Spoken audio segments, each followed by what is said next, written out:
Aujourd'hui, nous nous retrouvons dans le cadre du 158e cycle d'investigation. Je vous rappelle que ces investigations sont faites dans plusieurs pays et bien sûr en plusieurs langues. Vous les retrouverez en espagnol, en italien et pour ce qui nous concerne en français.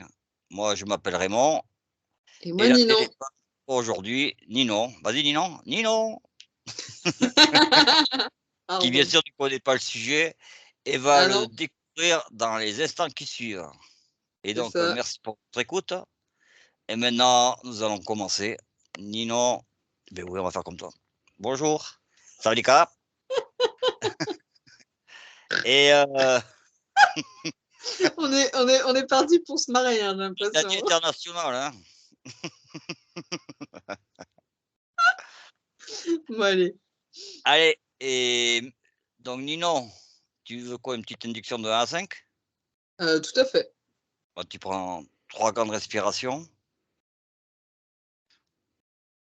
Au cours de la séance, tu resteras concentré sur ma voix. Et si tu as le moindre petit souci, eh beh, tu me fais signe, de toute façon je regarderai, je te surveille. Je vais compter jusqu'à 5. Là, tu fermes les yeux, tu te concentres, je vais compter jusqu'à 5. 5,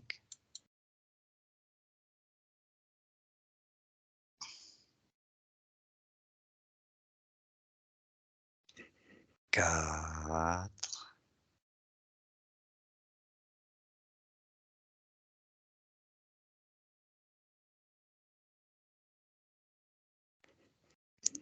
3,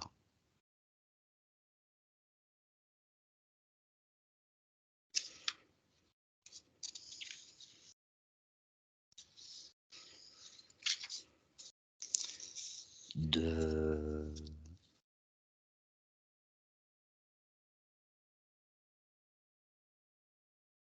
1. Maintenant, je vais compter jusqu'à 3 et à mon 3, dis-moi quelles sont les fréquences que tu perçois par rapport au terme hébreu Baal Zébut. 1, 2 et 3. Tu veux, je te répète la question, il n'y a pas de souci, hein. Ça ressemble à Belzébuth, c'est ça? Bah, en fait, c'est lui, mais en hébreu. Mhm. Alors moi, ce qui est venu, c'est moins 50. Moins 50. J'ai eu les deux, 50 moins 50. Je sais pas pourquoi, j'ai eu les deux. Bah, écoute. Moins 50. Donc pour Baal Zébut qui. Donc maintenant, c'est la deuxième question, on passe à la deuxième question. Et tu vas me décoder l'ADN de Baal Zébut, c'est écrit comme ça, donc on va l'appeler comme ça, hein. On changera le nom tout à l'heure. Et décris-moi sa forme d'origine à mon 3. 1, 2 et 3.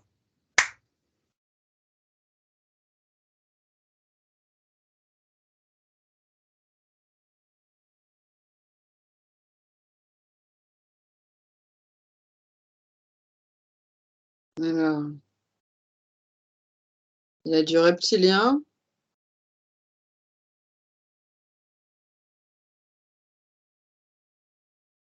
Il y a un mélange. C'est pas reptilien à 100%.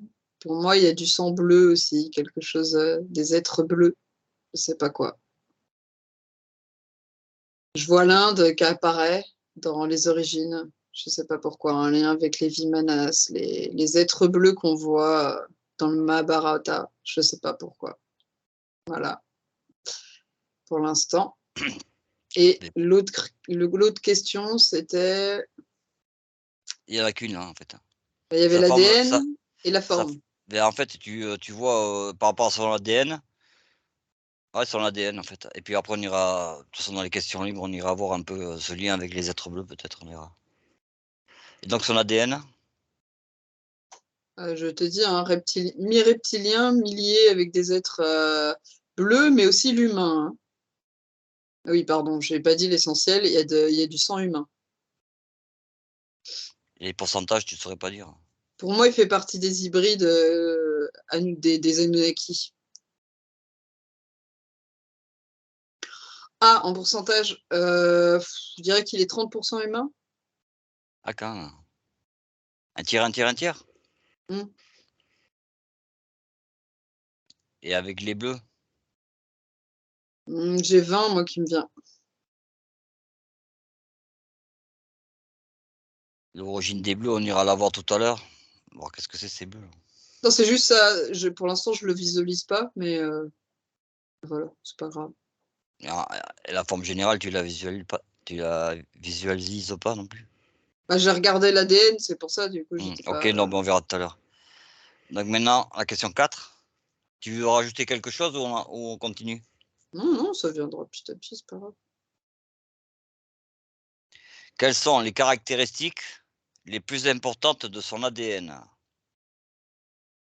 Ça rejoint un peu la première question et tu as un peu répondu. Moi, ce qui me vient, c'est l'hybridation, origine céleste et très ancienne civilisation terrestre. Inconnue à nous. Ancienne civilisation terrestre. Et moi, il y a enfin, pour moi, c'est lié aux Anunnaki.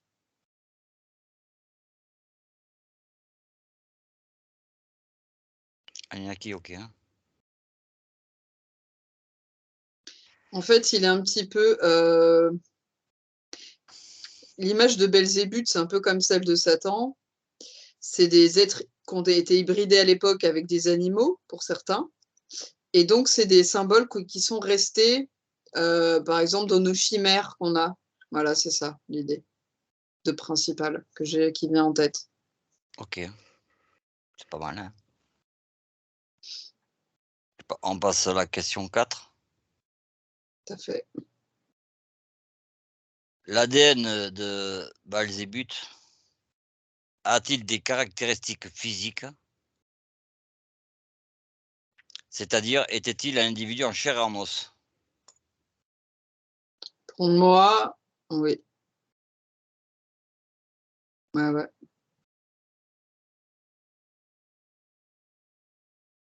Je différencie cet être hybride qui a existé à un moment donné et après l'égrégore qui a été créé autour du nom Belzébuth.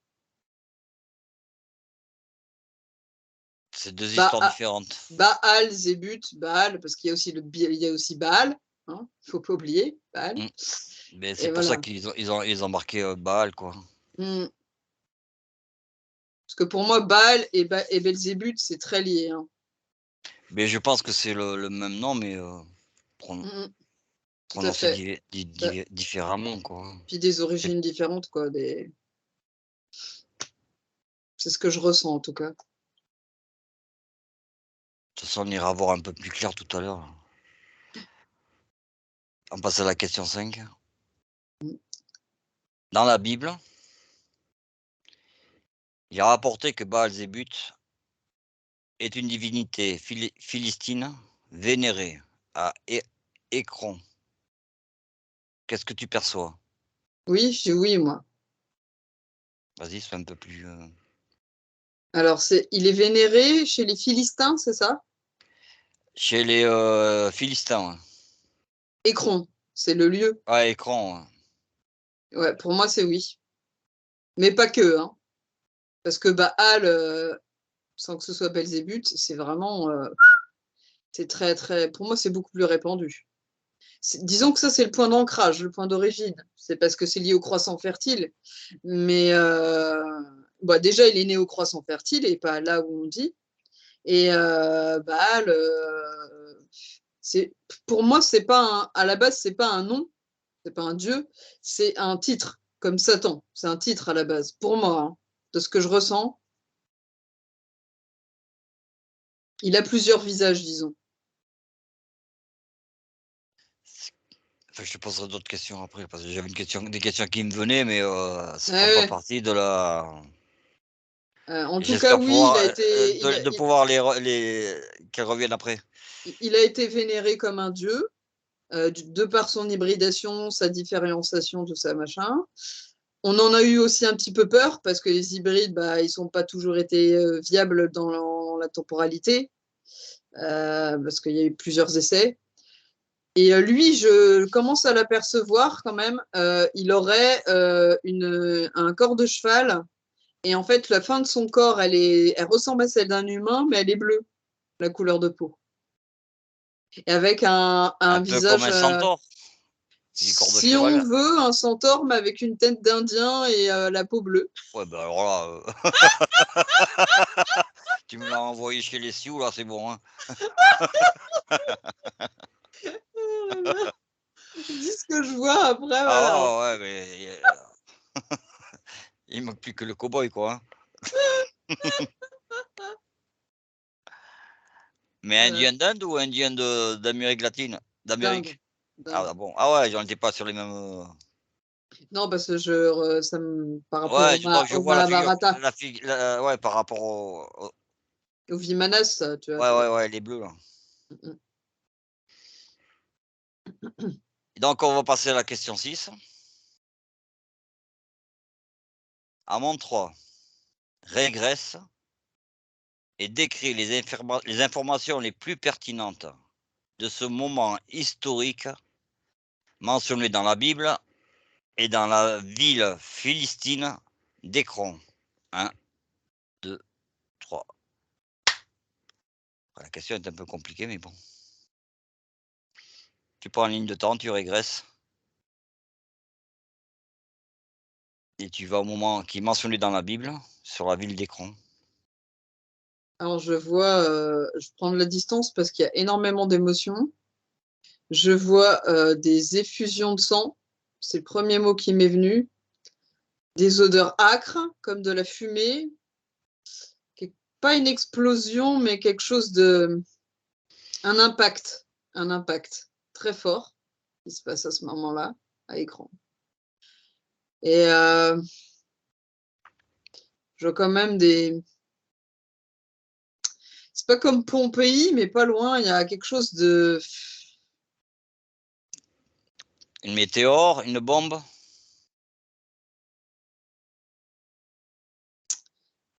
c'est explosif. En tout cas, quelque chose d'explosif, effectivement. Une arme, quelque chose, une technologie qui n'est pas censée être là dans cette chronologie par rapport à ce qu'on connaît historiquement, Peut-être une arme extraterrestre. éventuellement.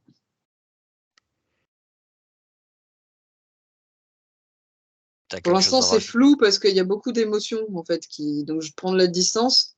Ouais, tu prends de la hauteur et tu essaies si tu as besoin, tu essaies de prendre de la hauteur, de monter tes Moi, en tout fréquences cas, et d'y voir plus clair. je vois un massacre, je vois du feu, je Beaucoup de vois morts apparemment.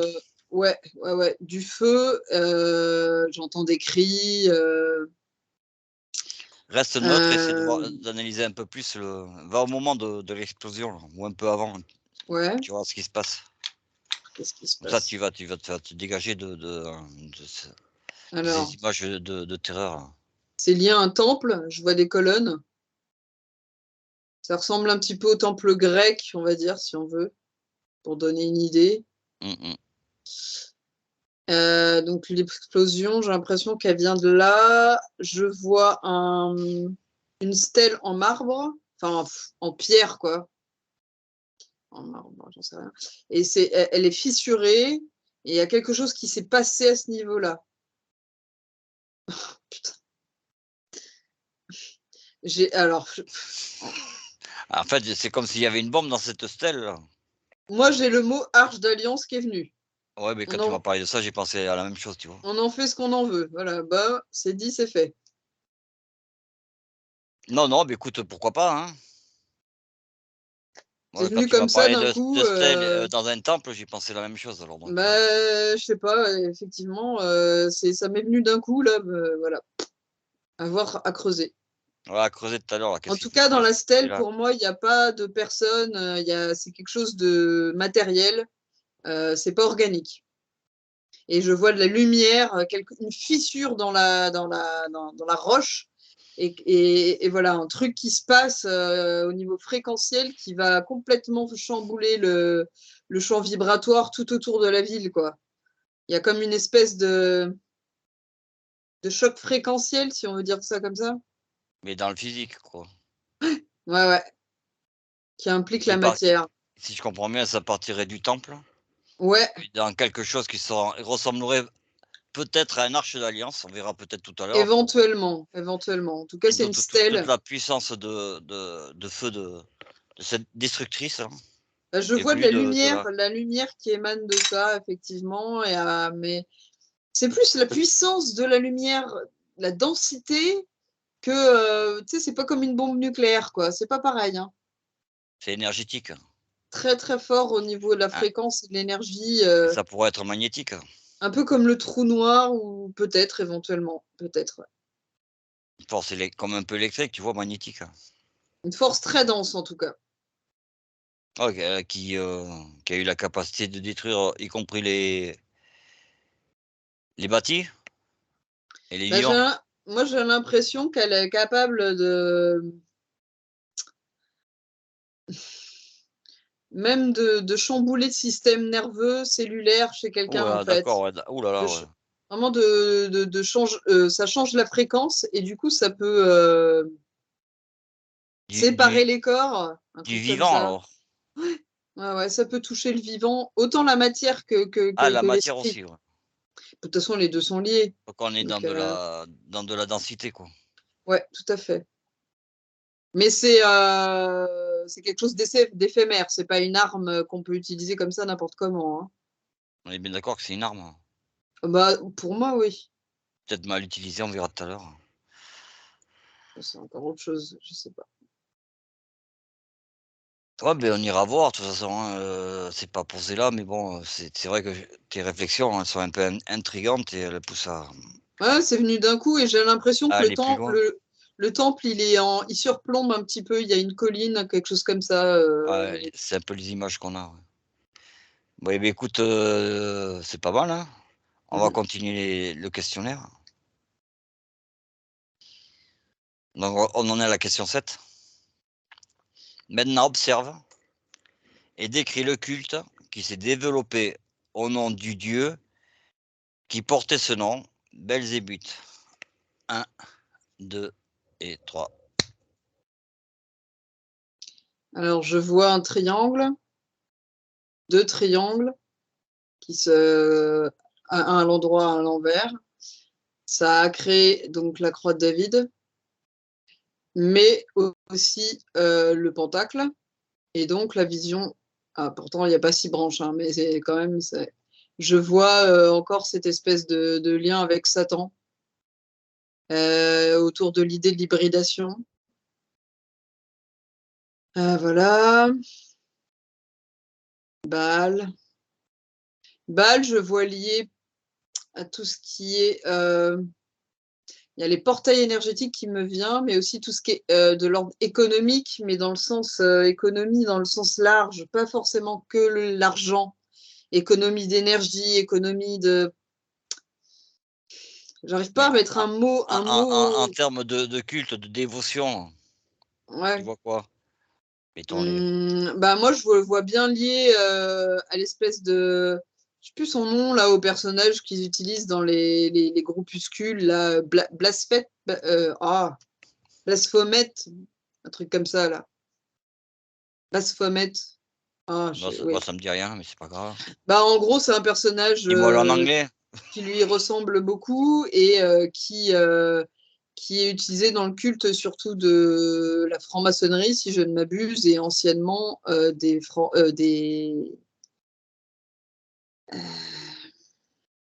templiers. C'est Baphomet, c'est ça le mot. Et donc ça serait, quelque chose qui s'avoisinerait à ce que pratiquaient les templiers Alors, et certaines sectes comme les francs-maçons. voilà, bah, ça, c'est ce qui est arrivé en Europe. Ce personnage, comme je disais, il a multiface. Il a eu des bons côtés, il a eu des cultes positifs et d'autres négatifs, en fait. Il ne faut pas le voir de manière. C'est un peu comme Odin. Au départ, je pense qu'il avait un double rôle. Odin, il porte à la fois l'image de Dieu et du diable. Il faut un peu le voir comme ça, si on veut. Bah, ouais, OK, ouais. Mais si tu as plus rien à rajouter, on va passer à la question 8. Comment tu te sens? On peut continuer, il y a pas de souci? Oh, on diffère complètement. Ouais, c'est nickel. Maintenant, tu t'observes le culte de cette divinité Mmh. en comparant le plan physique au plan métaphysique et tu me dis ce que tu perçois. Alors,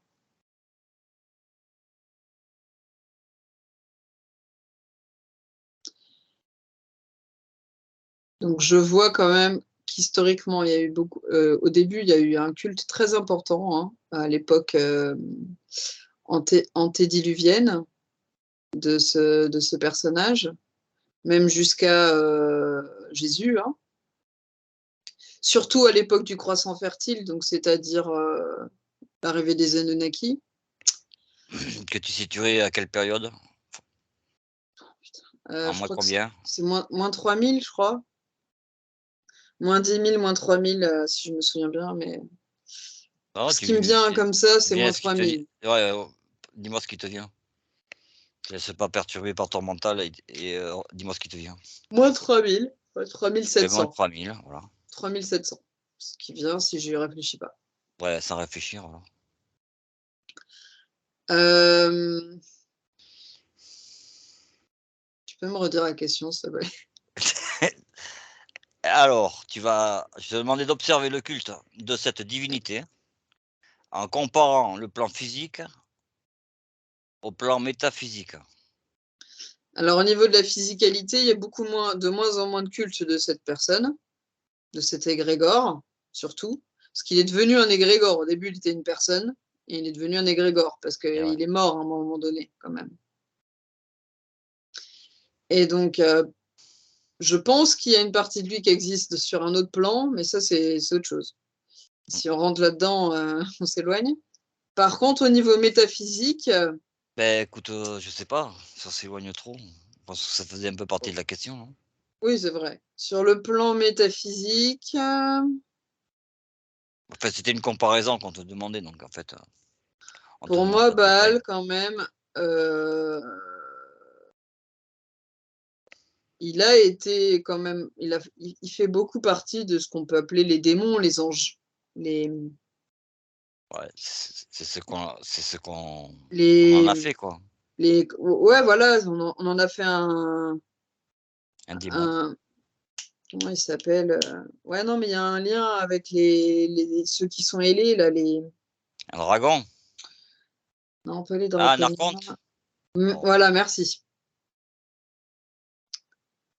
Grâce à l'égrégore, il est devenu une sorte d'archonte. Voilà. Ce qui n'était pas le cas avant. Avant, c'était juste un hybride, hein, un faux dieu. Et ça, au niveau métaphysique, tu es en train de me dire que C'est les il cultes et les il prières qui lui ont permis de ah ouais, prendre de la ah OK, force ouais, voilà, OK, ouais. et d'aller sur un plan beaucoup plus négatif et hostile qu'il l'était au début, en fait. Donc en fait, sur le plan physique, on lui a donné tellement de force, tellement de qu'on a réussi à en faire un égrégore, qu'il a Tout à transformé fait. en archonte, c'est ça? Ouais, c'est comme ça que je le ressens, en tout cas. Ouais. OK. Non, moi de toute façon, c'est toi la télépathe, c'est pas moi, hein, donc moi je Ouais, note, hein. c'est sûr. C'est toi qui nous envoie c'est toi on partage l'aventure avec toi et donc maintenant, écoute, si tu perds rien de plus, on va essayer de Moi, continuer. alors moi, le lien positif, je le vois en Inde. J'ai l'impression que son impact en Inde, il n'a pas été pareil. Écoute, tu tiens tellement à y aller qu'en Inde, je te promets qu'on va y aller tout à l'heure et on va aller voir les hommes bleus. Les hommes bleus. Donc on va passer en attendant, on va passer à la neuvième question parce qu'il y en a encore. Mhm. Allons-y. Y a-t-il des relations, celle-là elle est intéressante comme question. Y a-t-il des relations entre Yahvé et Belzébuth? Partiellement. Oui, non ou partiellement, ouais, j'ai oublié de rajouter tout ça. Parce que pour moi, en fait, tous ces dieux, c'est compliqué parce que partiellement, parce que finalement, à partir du moment où il y a eu une intervention génétique sur notre patrimoine, tous ces faux dieux-là, ils se sont ramifiés en plein de différents cultes, dont Yahvé. Mais au-delà de ça, Yahvé, il peut représenter Dieu, enfin, le grand tout, l'univers, tout ce qui nous dépasse notre conscience, à nous. Et donc là, c'est plus le cas. C'est un peu Donc, difficile comme ouais, réponse. ouais, la réponse, attends, C'est dur. ouais, dis-moi-la en français maintenant. Bah, c'était quoi? C'était de dire qu'il y avait un lien entre Mais Baal ouais, et regardez si en Yahvé, fait, hein. s'il y avait, y compris des relations, est-ce que, mettons, est-ce qu'il y a eu un moment historique où vous étiez ensemble? S'il y a eu un lien, surtout qu'on le fait souvent Dieu, tu sais, Dieu le gentil et puis, Belzébuth le vilain, Ouais, ouais, bah, pour moi, à la base, ils étaient liés. Si on reste dans les Grégor, voilà. Et puis, ils se sont différenciés parce que oui, on est dans la dualité. ouais, voilà, ouais, OK. Mm. Bah, écoute, de toute façon, Un peu comme Odin, il a et donc en inspiré fait, notre ils avaient Dieu, c'est pareil. la 10e question, elle est liée à celle-ci, là. Donc Mhm. en fait, la question est de savoir s'ils avaient eu des s'il y avait eu des relations entre Yahvé et Belzébuth. Mmh. Oui, c'est ce qui me vient tout de suite. Donc il y a eu des relations entre eux. Bah, moi, j'ai du mal à. Ils ont eu un moment où ils étaient ensemble. Bah, pour moi, j'ai du mal à les différencier parce que c'est des êtres, à partir du moment où ils sont en métaphysique et ils font partie des Grégor, ils sont interreliés. Enfin, je sais pas comment dire ça, mais On les a, y compris s'ils ne le voulaient pas, on les a reliés forcément avec nos croyances. tout à fait, exactement, c'est ça que je veux dire. Ah, j'ai compris. Je t'ai entendu. Traducteur officiel de Ninon. Je me suis canalisé. Et donc, écoute, on va passer à la 11e question. Ah, celle-là, je savais ça. Des fouilles archéologiques sur d'anciens sites philistins ont mis à jour des statues en or sous forme de mouches. Qu'en perçois-tu? C'est quoi des statues à mort? En or, en or, en or. En fait, ils ont fait des fouilles, ils ont trouvé des statuettes en or, le métal, qui avaient Ah, des formes de mouches. d'accord. Ah, or. Or, ouais, D'accord, pardon. je le dis mal. Or, or. Alors, des statuettes en or en forme de mouche. Ok, je me focalise là-dessus. Non, en or.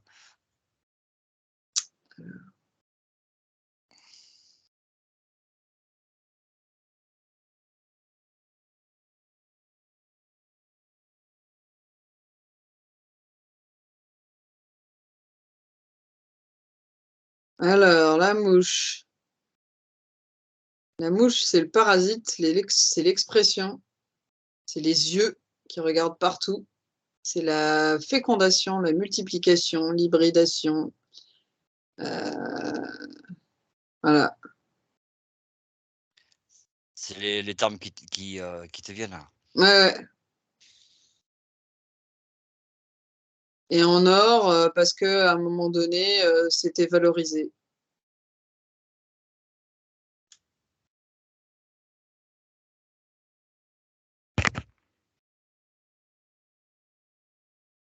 C'était pas une monnaie, c'était plutôt comme pas une statue, mais ouais, un moyen de communiquer. Juste pour ton. À un moment donné, il a, Belzébuth ou Balzébuth, Mhm. euh, ils l'ont appelé le dieu des mouches. Bah, c'est ce qui me venait aussi, c'est qu'en fait, et j'ai essayé de mettre de côté parce qu'il y a des trucs que j'ai vus dans les films, alors bon, mais ce qui me vient aussi, c'est que c'est un peu comme Dracula avec la chauve-souris, bah, la mouche, c'est Belzébuth. C'est son moyen de se représenter en tant qu'animal. Un peu comme les crapauds aussi, les trucs comme ça. Bon, voilà, c'est ça, c'est. C'est ce qui représente dans notre imaginaire Satan, tout ça, quoi. Le cheval aussi, d'ailleurs. Hein, celui que j'ai vu, il y a des chevaux hein, qui sont dans l'imaginaire qui peuvent être vus comme. Voilà, hein. De toute façon, tout est selon le point de vue qu'on a. Enfin, il appelait aussi le seigneur des ordures, les mouches, tout ce qui est pas. Ouais, ouais. C'est la traduction qui Ah ouais, c'est est un peu intéressant. compliquée. Et de toute façon, on est sur la partie libre. Bah alors, allons-y. Les questions sont finies, donc si tu veux continuer sur les mouches, on peut y Allez, aller, hein. on décolle. Youhou!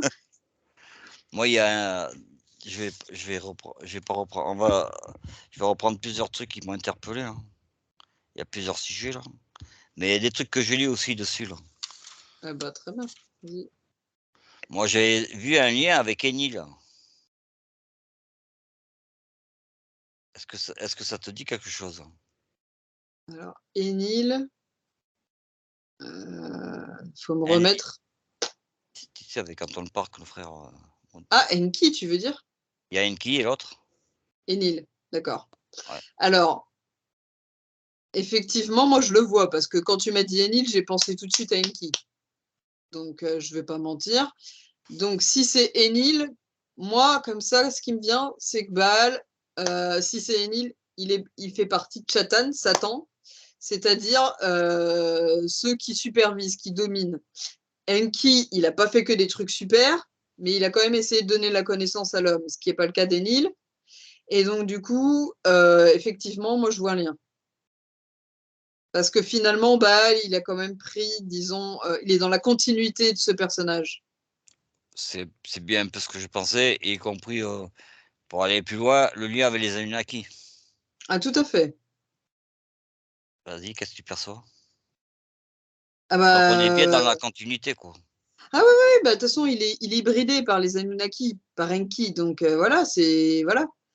Alors pour moi, Enki, c'était quand même celui qui supervisait les hybridations. Alors pourquoi Enil? Qu'est-ce qui fait qu'il a un lien avec Enil? Est-ce que tu regardes dans son hybridation s'il a de l'ADN d'Enil?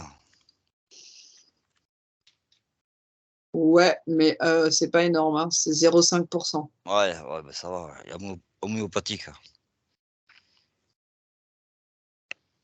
Parce que en fait, l'ADN d'Enil, on le retrouve dans l'ADN des Anunnaki, donc du coup, c'est logique. Ce qu'il faudrait voir plutôt, c'est pourquoi il a suivi la voie d'Enil et pas l'autre. Ça, bonne question. Et postulat. Je veux bien que tu me fasses 3, ça te dérange pas. Non, il y a pas de problème. Donc à 3, beh, la tu vas avoir la réponse à ta question, c'est même pas la mienne. 1, 2 et 3. Ah, on me dit que c'est une partie du culte d'Enil. C'est une partie de lui, en fait. Parce qu'en fait, les Anunnaki séparaient leur corps subtil, dont leur corps matériel, séparaient leur corps. Et Baal, il est un petit peu, comment dire, un vestige d'Enil, autant sur le plan matériel que métaphysique. Autour des valeurs, autour du culte, du comportement. Il va être un peu l'opposant de celui qui essaye d'apporter la connaissance, même s'il n'a pas été parfait. Voilà. Il représente l'ambivalence, on va dire. Hein. Et il a gardé ce côté beaucoup plus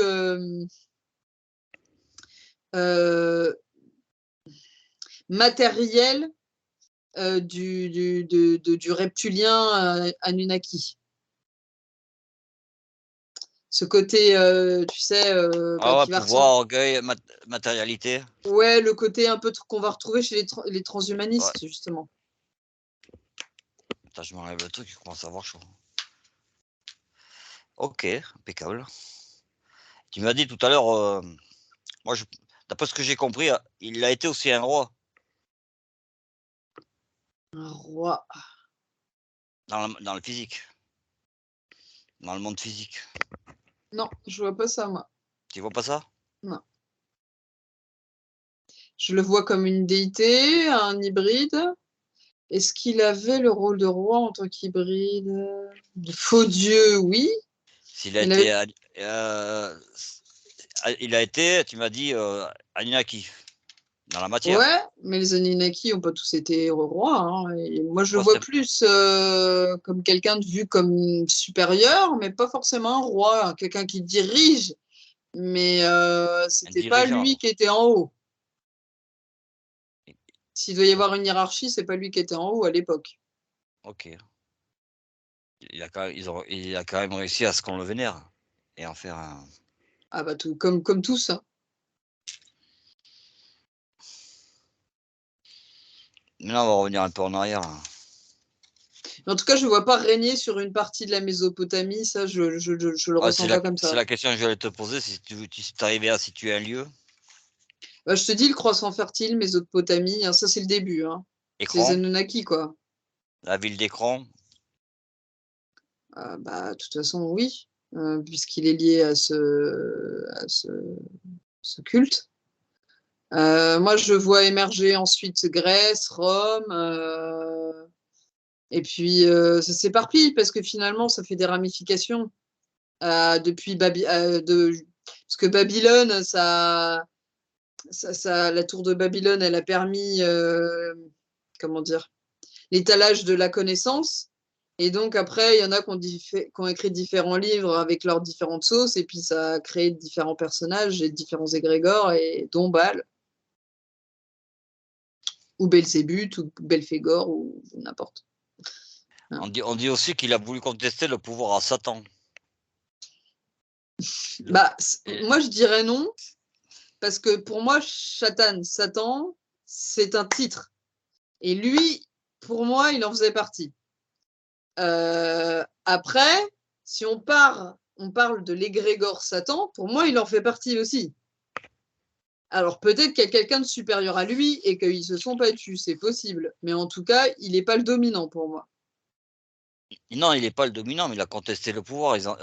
Apparemment, d'après la hiérarchie la hiérarchie à eux, il y aurait Satan, les princes. Après, il y aurait les princes de l'enfer, et notamment Belzébuth, qui viendrait dans le haut de, Ouais. Alors qui ça, aurait contesté les. c'est la démonologie Ouais, c'est ça, ouais, tout à fait. Ouais. Je te parle de ça. euh, plutôt issue de l'Église catholique. Moi, Ouais. c'est vrai que j'étais partie plutôt sur les Anunnaki, donc forcément, Ouais, c'est vrai que je t'ai fait partir. moi, je suis avec les Sumériens, c'est pour ça. Ouais, là, t'es Après, parti à 3000. ça, Toi, t'es à 3500 ans, hein. c'est la déformation du culte Ouais, catholique. tout à fait, Attention, ouais. hein. Parce que le culte catholique, il a inversé l'image de Satan, qui enfin, euh, disons que les personnes plus bienveillantes, entre parenthèses, pour nous, en tant qu'Anunnaki, et les plus hostiles, elles ont été inversées par les, les catholiques. Le serpent, qui est Enki, pour moi, il est plus bienveillant que les autres. Et pourtant, il est vu comme Satan. Tu vois ce que je veux dire? Non, non, enfin, pour moi, il n'y a pas de problème. Donc c'est très compliqué. Après, Moi, je te suis, hein. Mais si on bon, parle de après, la démonologie catholique, le problème c'est qu'ils ont tellement tout déformé que, bon, comme le reste, ils ont tout fait à leur sauce, de toute façon. Donc, ben ouais, ils se la sont arrangés, hein. mais je pense que ça part pas de rien, cette histoire de Belzébuth qui, je pense qu'effectivement, ça vient du fait que Enki et Enlil, à un moment donné, ils se sont, enfin, il y a eu Ah conflit. ouais, Il y il a y eu a eu conflit. conflit, ouais. Il y a eu conflit. Parce que Enki a donné la connaissance et les autres ne voulaient pas. Ouais, voilà, ouais. Les humains étaient censés être des sous-fifres et les hybrides, pas des sous-fifres, parce qu'ils devaient régner sur l'humanité et leur permettre à eux de plus Ouais, avoir à le faire, mais donc, par rapport à tout ce que voilà. tu dis, le Belzébuth, si on en croit la Bible, ça serait plutôt Enki, qui s'opposerait à Euh, Yahvé, et à son frère. C'est une histoire d'opposition. moi, j'aurais dit que Belzébuth, c'était plus du côté d'Enil, mais bon. Oh, mais oui, moi je le conçois comme ça, mais bon. Mm. Pour passer à autre chose, on va revenir sur tout ce que tu m'as dit tout à l'heure, là. tu prends 3 grandes respirations, tu déconnectes de tout ce que tu as vu jusqu'à présent. Il m'a parlé de plusieurs choses, d'hybridation, mais on va pas y revenir. Il m'a OK. parlé on va revenir sur l'histoire de l'Arche d'Alliance, si ça te dérange pas. Ouais, d'accord. Là, tu prends la ligne de temps, Mmh. tu vas avant l'événement et tu me dis ce que tu perçois en montre 3. 1, 2 et 3.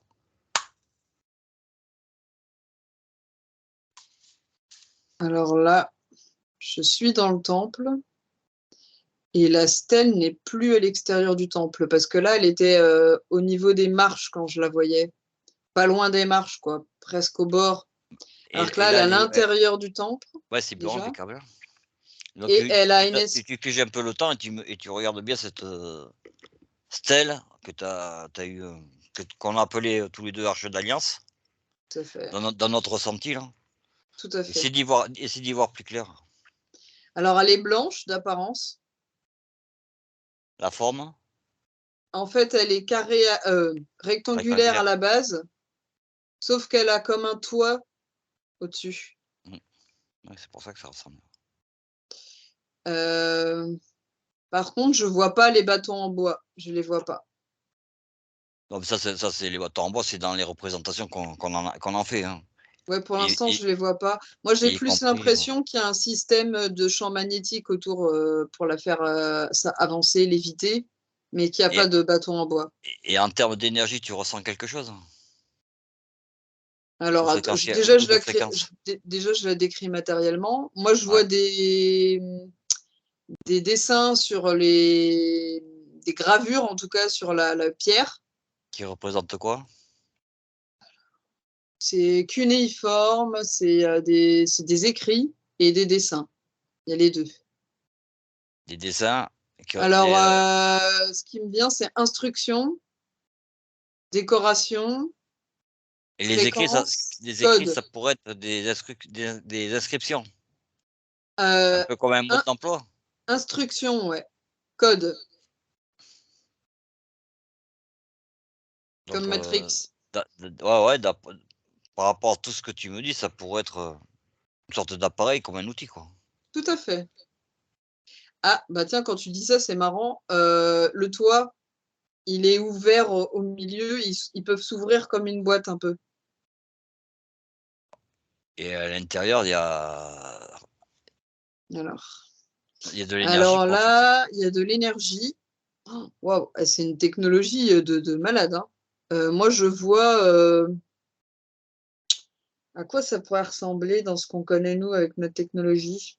Une pile Les es nucléaire. les espèces de bombes là, tu sais? Où on voit de l'extérieur un espèce de liquide d'une couleur violette et qui émane de la lumière. Bah, moi je vois ça dedans, en fait. C'est ça, tu l'impression que c'est sous forme, liquide, pas gazeux, quoi, en fait. Ouais et c'est, dans un espèce de tube, cylindrique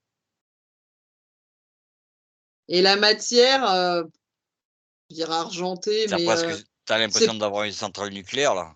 c'est pas de la matière humaine, qu'il y a sur terre. Dans le enfin l'arme en elle-même, hein, pas l'arche.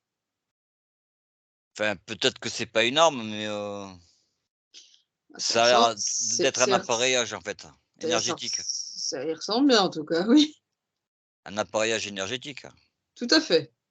Imagine, Je je vois des espèces une centrale de nucléaire à l'origine, c'est pas une bombe, mais ça peut le devenir, quoi. oui, tu as raison, tout à fait. Moi, je vois alors, au niveau de la lumière là, il y a un espèce d'endroit où il y a de la lumière, je vois du violet moi, mais plutôt mauve clair pour l'instant et sinon, pour faire marcher le truc, je vois comme des rouages et des choses qui tournent. Tout un enjeu autour de choses qui tournent, Qui sont à l'extérieur à l'extérieur. qui sont à côté, qui font partie de la machine, hein, je ne sais pas comment l'appeler Moi, je et ouais, pour la faire fonctionner, il faut, comment dire? Un assemblage de ces trucs qui tournent. OK. C'est un peu je sais pas trop comment expliquer, C'est d'après ce que moi, je le comprends comme, tu as l'impression d'un système de manivelle. Ouais, puis ça se Et tu débloque tournes. avec des crans à certains moments, tu vois. Enfin, ça demande. Donc c'est gradué. Ouais, voilà. Tu m'as parlé d'origine. Tu m'as dit que c'est pas l'origine, elle est pas d'ici. J'ai compté La, jusqu'à 3. Tu la vas matière, ouais. je compte jusqu'à même y compris l'ensemble. Mhm. À mon 3, tu me dis, son origine et c'est de 1, 2, 3. Bon, ce qui me venait, c'est Orion, Pléiade. Orion et Pléiades.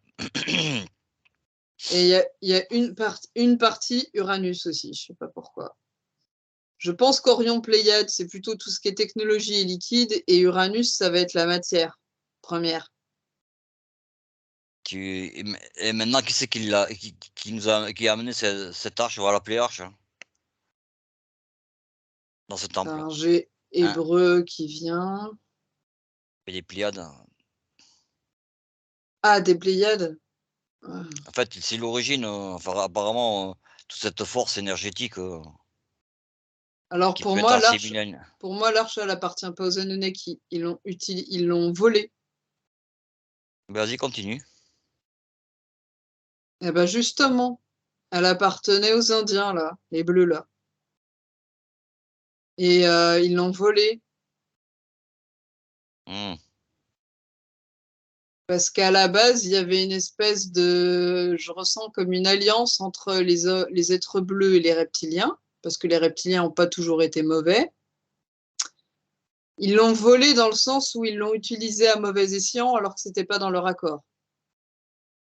Ils avaient le droit de l'avoir, hein, mais ils l'ont utilisée à mauvais escient. À ce moment-là, à l'époque, au moment de l'impact où on parlait tout à l'heure.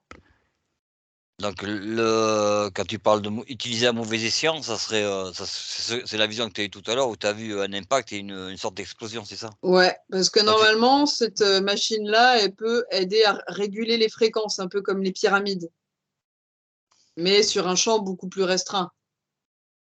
ça peut être, elle peut faire, ça peut être un pont, faire un passage, ouvrir des passages, Ouais, grâce au liquide. Mm. donc y compris des ponts, Info- des voyages interdimensionnels et des ponts informationnels aussi, c'est ce qui me vient. Pour moi, l'arche de l'Alliance et l'arche de la connaissance, c'est la même, hein. à C'est ce part qui me vient donc comme ça, hein. est-ce qu'il y a donc ça voudrait dire qu'il y en a eu plusieurs? Oui, il y en a plusieurs, mais souvent on les différencie, et pour moi, c'est la même. Maintenant réponds à ma question, c'est une arme? Oui ou non? À la base, non, c'est pas censé être une arme. Est-ce que ce qui est arrivé, c'est une mauvaise utilisation ou c'est volontaire? Volontaire.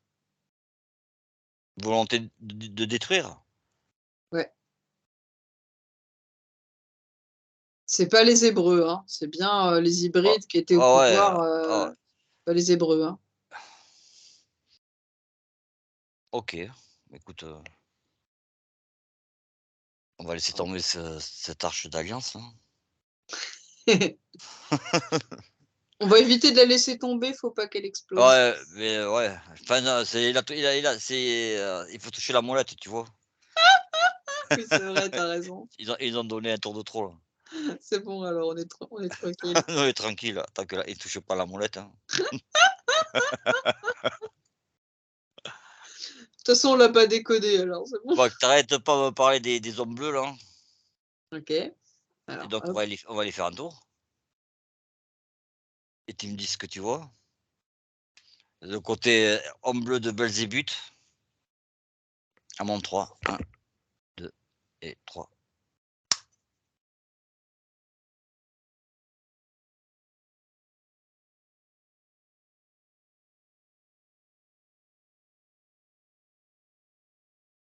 Alors là, je vois un autre hybride avec la même apparence humaine et la peau bleue que Belzébuth, mais là, lui, il a des jambes de chèvre. Voilà, donc il y a eu plusieurs hybrides, il n'y a pas eu que lui, pardon. Excusez-moi. Mmh. Voilà. Donc on est sur des hybridations mi-animaux, mi-humanoïdes, hommes, Ouais, tout à entre fait. guillemets. Et le Voilà, côté c'est. bleu, Alors. Alors, ça, c'est lié à des humanoïdes bleus qui n'ont rien à voir avec des reptiliens.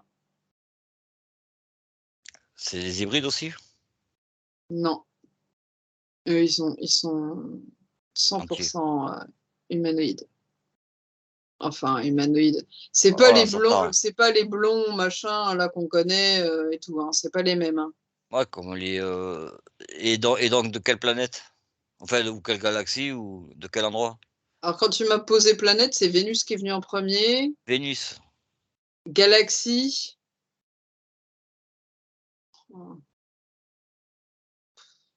Alors, je sais pas pourquoi il y a Ganymède qui m'est venu aussi. Je pas le rapport, mais c'est pas grave. Je l'ai dit quand même. Euh, J'ai l'impression qu'ils viennent de très loin quand même, ceux-là. Et donc si tu m'as sorti Vénus, c'est que Vénus a Une été autre colonisée par eux, galaxie. quoi, hein? Comment? Si tu m'as sorti Vénus, c'est que Vénus aurait été colonisée par eux. À un moment donné, ouais. Oh bon, ils connaissent aussi les autres humanoïdes, mais c'est pas les mêmes. En Inde, il y a des représentations de dieux bleus. Il y a des liens avec eux? Tout à fait. Pour moi, c'est ceux qui sont liés aux Vimanas du Mahabharata. C'est comme ça que je les ai perçus directement, donc Donc et Rama, oui. Je connais pas, mais je dis oui parce que c'est comme ça que je ressens. Rama d'après ce que j'avais c'était un dieu? Ou un roi? Justement, à la période des Vimanas là. Bleu, il était bleu, je crois qu'il est représenté en bleu. Bah, ça devait être un hybride, lui, de toute façon. J'imagine. C'est ce que je ressens en tout cas quand tu m'en parles là comme ça, poum. Donc apparemment, ça serait des humanoïdes extrêmement développés, au-delà des Anunnaki et des reptiliens. Tout à fait. Par contre, ils avaient un côté spirituel plus prononcé, dans le sens où la technologie ils l'utilisait pas à des fins matérielles pures, mais plus pour une évolution. Ils étaient plus équilibrés entre la terre et le ciel, si on veut. Moi, c'est comme ça que je les ressens. Ils étaient Euh, multidimensionnels? ouais. Et la technologie qu'on voit de eux, c'est parce qu'ils n'ont pas encore atteint le niveau où ils peuvent se matérialiser, utiliser que leur pensée pour voyager. Mais ils ont un niveau de fréquence quand même plus haut que les Anunnaki. Avec des capacités, spirituelles aussi, Ouais, parce que leur extrêmement technologie, développées, ils non? l'utilisent pas du tout à mauvais escient. Très Dans peu. enfin, c'est quoi ce que je veux dire, mais on est dans des mondes duals, donc ça pourrait être, j'ai l'impression qu'on parle des bons et des méchants, tu vois? Donc eux, c'est les gentils. Non, c'est relatif parce que tu vois, moi, les Anunnaki, c'est la partie des reptiliens qui ont décidé d'être hostiles, mais je vois pas tous les reptiliens comme hostiles. Mmh. Et d'ailleurs, les reptiliens ne viennent pas forcément tous du même endroit. Il y en a, je pense, qui vivent sur Terre, sur d'autres fréquences. Et bien là, pareil, eux, de manière globale, je les vois vraiment non hostiles pour nous, mais dans ceux qui sont venus, les autres, je sais, voilà, je suis pas allée Mmh. voir. Ah ouais, tu es en train de me dire, c'est comme partout, il y a des gentils et des méchants. Tout à fait. Et donc dans ce que on les a quand même considérés comme des dieux. Tout à fait. Alors ça, c'est plus un petit peu comme nous, quand on est venu voir les Amérindiens. C'est plutôt par l'ignorance qu'on les a considérés comme des yeux. J'ai pas l'impression dans mon ressenti qu'ils l'ont utilisé euh, pour avoir un pouvoir ou quelque chose comme ça. Mmh. Partiellement, je dirais. Quand tu me parles des Vimanas là, il y a eu des guerres et la destruction de la ville d'Écran, ça fait partie de cette guerre? Je Y compris dirais on dit oui. pour certains, c'est des guerres y compris atomiques, hein.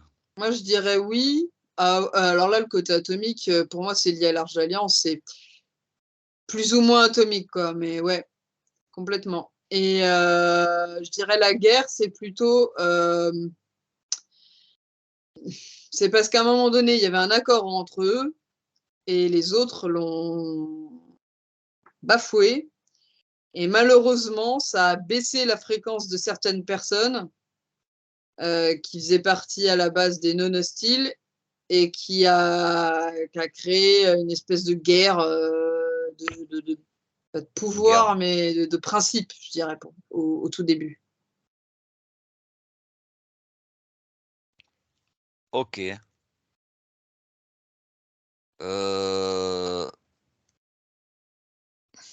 Tu m'as pas. On va déconnecter de tout ça là. Tu prends ton respiration. Moi, j'aimerais que tu sois plus précise sur la représentation physique de Belzébuth D'accord. à Monde 3. Parce que moi, j'ai commencé à regarder, à bouquiner plein de trucs et il y a plein de représentations. Oui, je te dis, il a 1000 visages. Alors, Ah, ouais, c'est ça. C'est un peu les réponses que j'avais là. Mais bien souvent, on le représentait moi, si je comme, vois, comme avec des ailes de chauve-souris moi, si je vois et la couleur le, noire. mais tu m'influences là. Hein? Merde, désolé.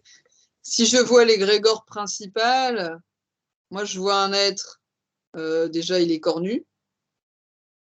Il est avec des pattes de chèvre. C'est pas exactement Satan, mais pas loin. Je le vois qui tire la langue, qui a des grandes oreilles, un peu comme les elfes là. Par contre, il a des yeux normaux. Il est de couleur entre marron et noir. Je le vois avec une queue un peu de dragon là. Donc peut-être d'où sont ses origines reptiliennes. Mm. Effectivement, je vois des ailes, mais moi, pour moi, c'est des ailes plus draconiques, de draconien. Pas forcément des chauves-souris. Ça se ressemble, mais pour moi, c'est pas la même chose. Je le vois avec une langue qui s'enroule et qui gobe des mouches. Moi, je vois pas les mouches, je vois plutôt le côté amphibien qui gobe les mouches. Dévoreur de mouches. Ouais.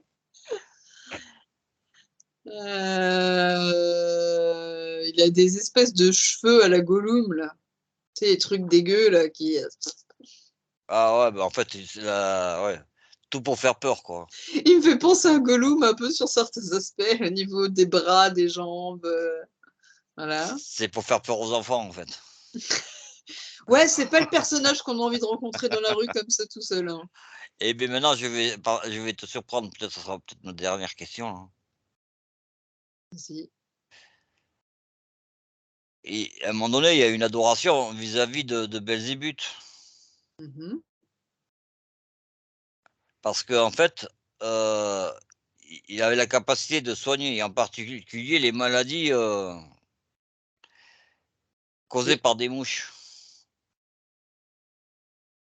Tu vois, alors, c'est sur le côté, mais souvent c'est vilain, Belzébuth, ceci, cela, mais bon, il y avait quand même une certaine adoration par rapport à Belzébuth, hein, notamment sur les images qu'on a découvertes avec les mouches en or, le métal,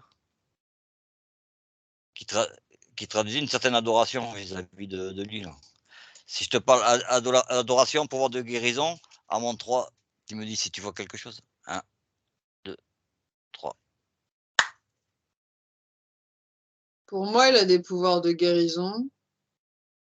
Les mouches, c'est plus un subterfuge pour moi. Disons que ce pouvoir de guérison, ça lui permet d'avoir du pouvoir sur les gens Mmh. et aller prendre leur énergie. Quand je cherche, je vois pas de lien avec les fléaux qu'il pourrait y avoir à l'époque. Je sais plus quand c'est par rapport à la Bible là, mais les différents fléaux Mmh. là qu'il y a eu. Ah ouais. Moi, je vois pas ça. Hein. Pour moi, les mouches, c'est une illusion. Enfin, non, c'est lui les mouches. Donc, il peut pas Ouais, guérir quelque chose qui vient de lui, tu vois. Ça me peut-être bloque. Ouais. c'est peut-être le côté, tu sais, je te donne, tu vas être malade à cause de moi et je te soigne, je sais pas. Non, Il a quand même été bah, à écran, il a été adoré, ouais, c'est ça, il crée le problème et puis il le résout. C'est ça Voilà, c'est l'idée. ça, ouais. Tout à fait. C'est comme ça que je le ressens. Ah bah là, il est en train de me montrer des magnifiques images de lui. Effectivement, il y a ce côté un petit peu Il chauve-souris quand même. Il y il te a, montre son book, il y a un hein? lien avec Dracula un peu quand même. Il y a un côté très chauve-souris.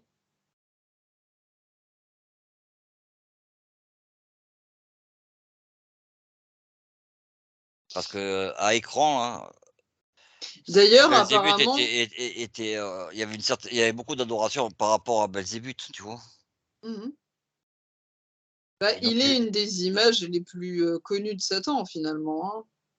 Et d'ailleurs, et Baphomet, je pense qu'il est beaucoup plus lié à Belzébuth qu'à Satan d'ailleurs, dans ce que je ressens. Et qu'est-ce que je voulais dire que j'ai vu? Ah oui, les gargouilles, il y en a certaines qui sont inspirées de lui. celles qu'on voit dans les églises, enfin dans certaines cathédrales. Ouais. D'où les ailes, d'où les. Tu vois? Ah ouais, le truc que tu m'as dit tout à l'heure là, par Tout à rapport aux fait, ailes exactement. Ouais, et ouais, ouais, le portrait que tu m'en as fait. ouais.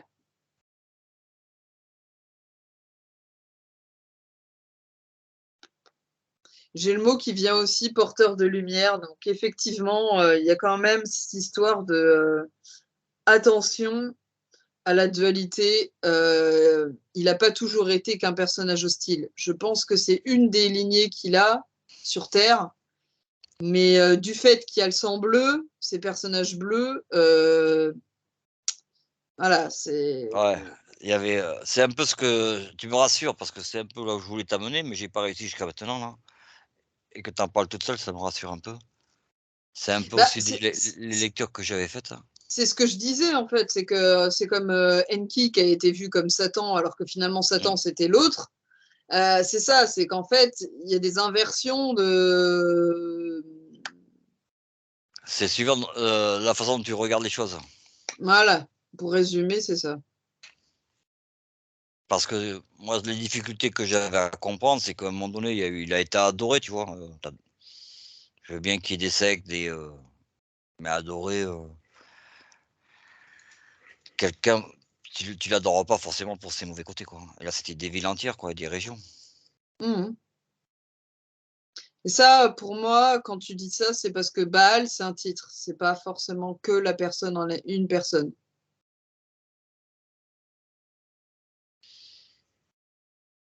Et donc, ça veut dire sur une période.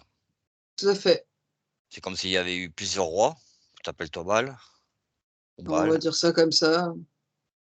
J'aurais plus dit des prêtres, des prophètes, ouais, des trucs ouais, comme ça que des rois. ouais, des prêtres, Mm. une succession de prêtres, on va Des dire, personnalités influentes, mais ils dans étaient la tous. religion, un peu comme un pape alors. Non, parce qu'ils sont plusieurs, hein. Moi, j'en vois pas un seul, hein. C'est pour ça que j'appuie bien sur le fait que c'est un titre et pas une personne. Une sorte de congrégation. Euh, comment dire? C'est comme si on disait commandant. On a plusieurs commandants dans l'armée. Il n'y en a pas qu'un Ouais, seul. ouais, Là, ouais. c'est pareil. Ouais, mais ça correspond un peu ce qu'a repris l'Évangile avec les princes des ténèbres où ils sont plusieurs. Voilà, si on veut. Bon, eh beh, écoute, moi, je pense que j'ai rien à rajouter, hein. D'accord. Bon, bah voilà. Et comment tu te sens? Bah ça va.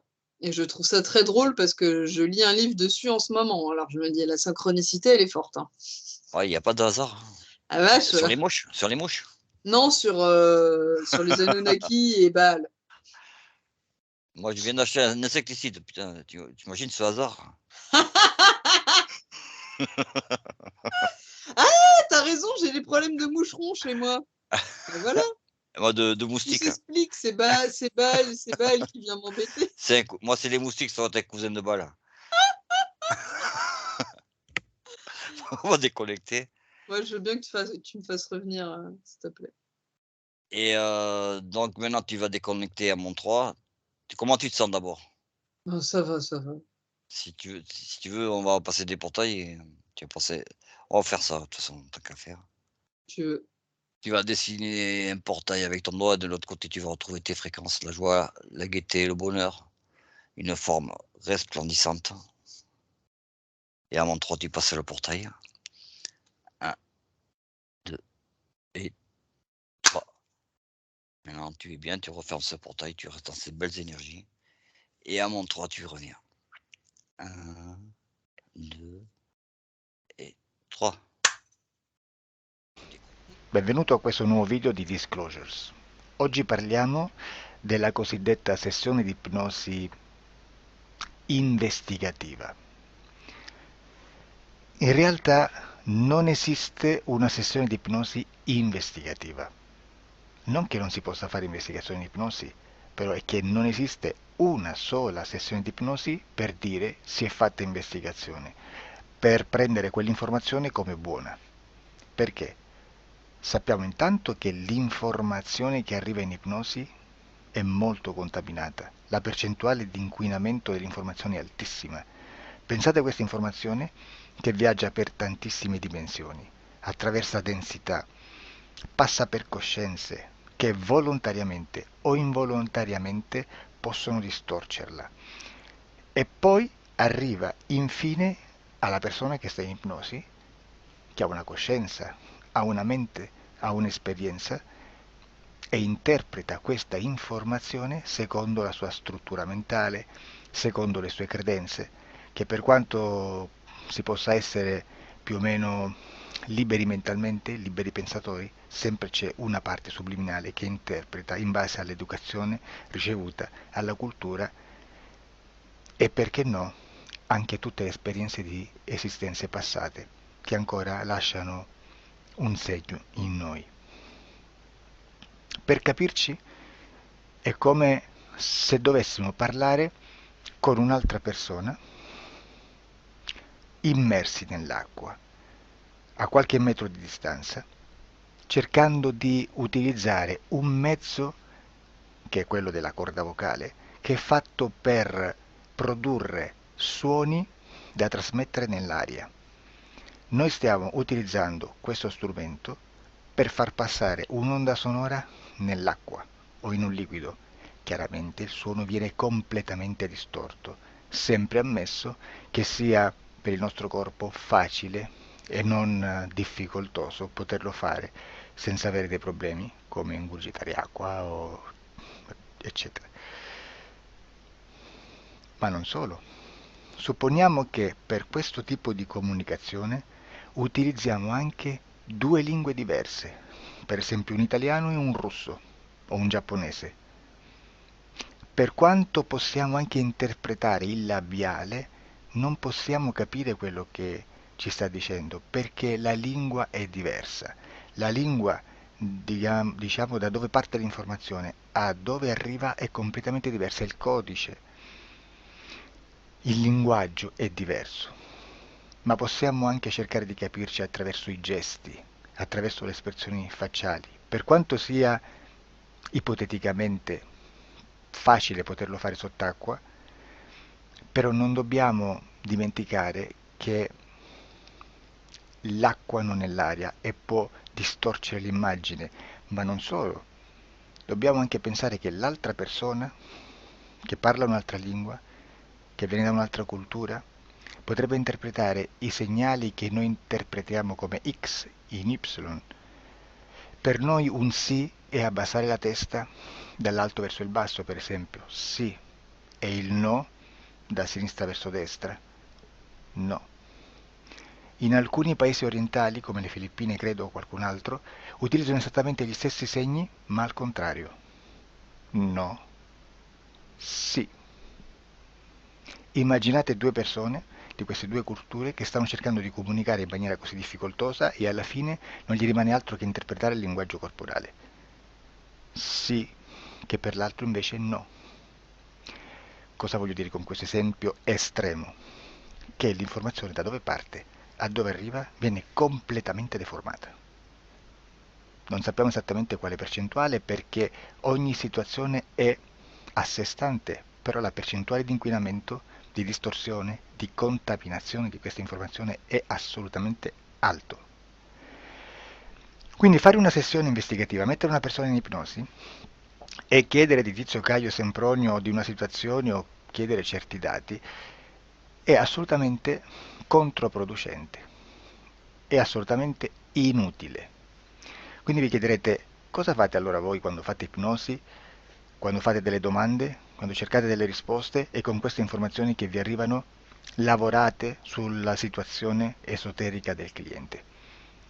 Beh, non facciamo altro che recuperare questa informazione solamente per arrivare al problema del cliente e poi lavorarci. Quindi il valore dell'informazione non è quello di un'istruzione, quello di memorizzare dei dati e di prenderli per buoni, ma è un veicolo di movimento, di trasporto verso la causa del problema per poi lavorarci. Quindi lo scopo di questo tipo di informazione che si prende dalla singola sessione è completamente un altro. Come si fa quindi? Investigazione in ipnosi. Il lavoro non è semplice, il lavoro è lungo, difficoltoso, stancante.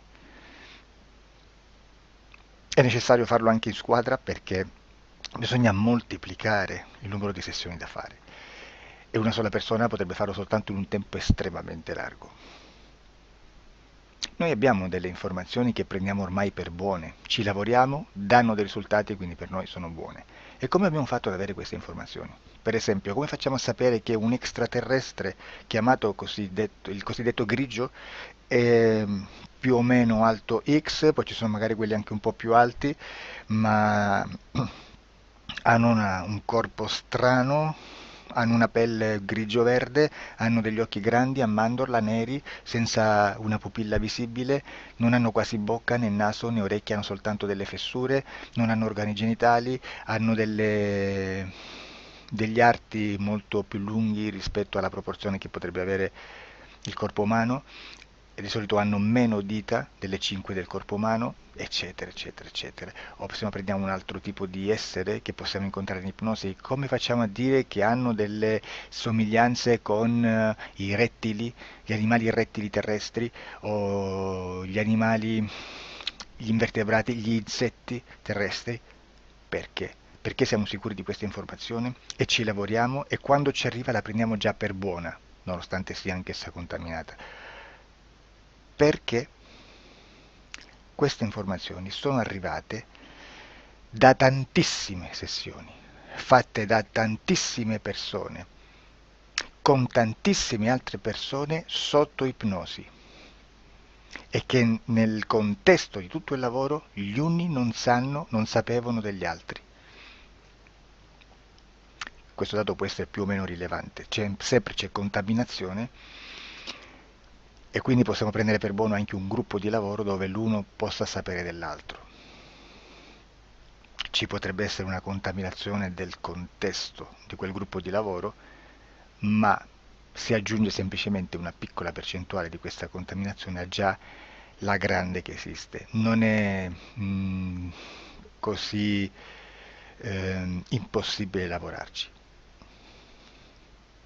Da tutte queste sessioni, da questo grande numero di sessioni, migliaia, diciamo migliaia, noi prendiamo solamente quell'informazione che è uguale a tutte, che è in comune a tutte, o a quasi, perché magari qualcuna ci potrebbe essere niente in comune per una fortissima contaminazione, perché no? Ma dobbiamo prendere una stragrande maggioranza, proporzionalmente abnorme rispetto a quello che potrebbe essere un minimo di scartabile, e lì possiamo prendere per buona questa informazione. Quindi se noi su 10.000 persone diverse, con operatori anche diversi, in cui in ogni sessione vediamo un essere che più o meno ha le stesse caratteristiche del grigio o dell'insettoide, a forma di mantide religiosa, o il rettile a forma di lucertola, per esempio, di serpente o di quello che sia, o se vediamo il pianeta Marte più o meno di colore rosso, o se vediamo dei sotterranei eterici, non fisici, nel sottosuolo terrestre, soprattutto sotto le grandi città, dove c'è concentrato molto potere, molta energia di questo tipo, e chi più ne ha chi più ne metta. Se vediamo degli impianti che hanno certi tipi di funzioni, certi tipi di forme in certe parti del corpo, e questa informazione la ritroviamo tutta o quasi in tutte le sessioni fatte, eseguite, realizzate da tanti anni a questa parte, significa che quella è una informazione affidabile. E vi posso garantire che stiamo parlando di una percentuale bassissima. Su un 100% staremo, credo, forse più in basso di un 2-3%. Immaginate, tutto il resto è spazzatura, è informazione spazzatura. Sì, spazzatura.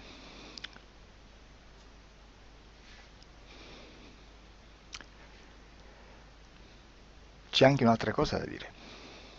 Supponiamo che un operatore faccia un'ipnosi e voglia andare a vedere cosa fa Tizio, cosa fa Caio, cosa fa Sempronio. Arrivano delle informazioni e si dice che Tizio è biondo, Caio è zoppo e Sempronio è uno sportivo. Intanto già abbiamo detto che una sessione soltanto non serve, d'accordo? Ma poi c'è da dire che una coscienza, un essere, in ambiente subliminale, la sua parte subliminale potrebbe non dare autorizzazione a questa fuoriuscita di informazioni. Mi potreste dire, e allora tu quando chiedi agli esseri cosa fanno, cosa non fanno? Beh, intanto la prendo sempre con le pinze perché abbiamo sempre detto che tutto è molto contaminato e mi serve solo per dirigermi da una parte. Ma c'è anche da dire che se un essere interferisce con l'altro, ha aperto un canale di comunicazione a cui non può ovviare, a meno che non lo recida, non lo annulli. Quindi quando io faccio la domanda a un essere, se lo faccio attraverso l'interferito, mi arriva l'informazione per un canale aperto che sottostà alla volontà dell'interferito. Sulla volontà dell'interferito parleremo in un prossimo video disclosures.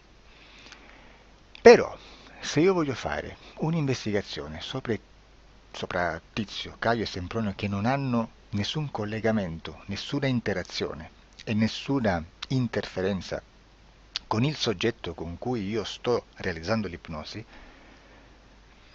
non è detto che mi arrivi questa informazione. Assolutamente. Potrebbe esserci completamente un muro. Come potrebbe esserci informazioni perché quell'altra parte potrebbe autorizzare comunque. Ma non è detto. E comunque quando ci arrivano informazioni, in una situazione di non interferenza o non interazione, non possiamo sapere esattamente se sono informazioni che ha autorizzato la parte subliminale dell'altra persona o dell'altro essere, o qualche altro essere, qualche altra entità furba, approfitta della situazione, osserva quello che sta succedendo, si mette in mezzo, si fa passare per l'altro e dà informazioni, ovviamente distorte, prima perché non è detto che debba conoscerle, e anche se fosse potrebbe manipolarle a sua volontà e a suo vantaggio. E quindi immaginate che situazione ridicola ci si viene a trovare, in quale situazione ridicola ci si viene a trovare in questi casi. Da qui si vede quando un operatore riesce a utilizzare l'informazione di ipnosi come per lavorare su un soggetto. Da qui l'osservatore attento delle sessioni di ipnosi riesce a capire se quell'ipnosi è un'ipnosi affidabile, un'ipnosi con un livello di informazione certa, con una alta percentuale di informazione certa. Non vi nascondo che in futuro potrei anche impostare un lavoro per decifrare che livello di certezza di informazione c'è in un'ipnosi, analizzandola e spiegando il perché, spiegando i meccanismi di analisi di un'informazione in ipnosi, che poi anche è molto istintivo. Supponiamo che dobbiamo cercare un'informazione su internet, per esempio un fatto di cronaca. Voi preferite mettervi su un sito ufficiale? A caso. L'ANSA in Italia, ADN Kronos, qualche telegiornale che per quanto possano manipolare l'informazione ad alti livelli, comunque possiamo dare affidabile la fonte dell'informazione che viene trasmessa. Non possono trasmettere una bufala sicuramente. Verrà sicuramente manipolata ad altri livelli. Ne parleremo in altri video, ma a livello base la fonte è certa. Sicuramente non andrete a cercare questa informazione sul primo sito, il primo blog che vi passa davanti e magari c'ha 4 followers. Perché? Perché non vi dà nessuna garanzia della certezza della fonte. Non c'è un controllo né nella struttura interna di questa agenzia di informazione e né dal grande pubblico, che per la quantità di persone che attingono quell'informazione si può dedurre se l'informazione è certa o meno, perché è un'informazione che passa in un pubblico così vasto che se ci dovesse essere una distorsione con la realtà è molto probabile che venga fuori. Credo che abbia detto quasi tutto sulle sessioni investigative. Prima di chiudere aggiungo che proprio per questo stiamo conducendo dei cicli di investigazione in ipnosi regressiva che comprendono tante sessioni con persone diverse, con una buona o eccellente suscettibilità ipnotica sicuramente, per poter indagare su spazi ristretti su alcuni temi. Perché dico spazi ristretti? Perché se andiamo a prendere eventi grandi nel tempo, nello spazio, storici, parlare di qualcosa di molto generico implica una quantità di sessioni abnorme. Immaginate se dovessimo fare una sessione investigativa sui buchi neri, quanta informazione ci sarebbe e quante informazioni da filtrare. Sarebbe quasi impossibile farlo in questa maniera. Ma se noi riduciamo lo spazio di investigazione, se noi prendiamo per esempio, investighiamo sulla pedofilia nella Chiesa Cattolica, ecco, se già restringiamo il campo d'azione è molto più facile che possiamo attingere informazioni affidabili, presuntamente affidabili, con un numero di sessioni sicuramente alte, ma ridotte rispetto ad altri tipi di sessioni molto più generiche, su temi molto più generici. Quindi per fare anche delle investigazioni su temi molto generici bisogna suddividerli in temi, in dettagli, per poi alla fine, quando tutta l'informazione è stata filtrata ed è stata dedotta l'informazione comune, si possono mettere insieme per cominciare a costruire il quadro, mettere insieme tutti i puzzles. Questo è il vero senso dell'informazione in ipnosi, quando si fa ipnosi investigativa. La sessione per risolvere una problematica, un problema, con una presunta origine esoterica di un cliente, di una persona, è un'altra cosa, sono altri metodi, altre tecniche e l'informazione si usa in un'altra maniera, ha un altro scopo. Grazie, Ci vediamo al prossimo video. Disclosure. Ciao.